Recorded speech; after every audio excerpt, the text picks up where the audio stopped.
মনের যন্ত্রণা মাওলা বোঝাইলে কেউ বোঝে না, শোনাইলে কেউ শোনে না, শোনাইলে কেউ শোনে না।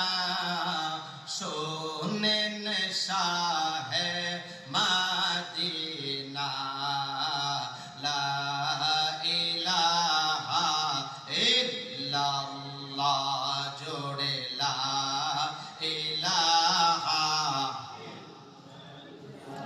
লা ইলাহা ইল্লাল্লাহু মুহাম্মাদুর রাসূলুল্লাহ সাল্লাল্লাহু আলাইহি ওয়াসাল্লাম। মহান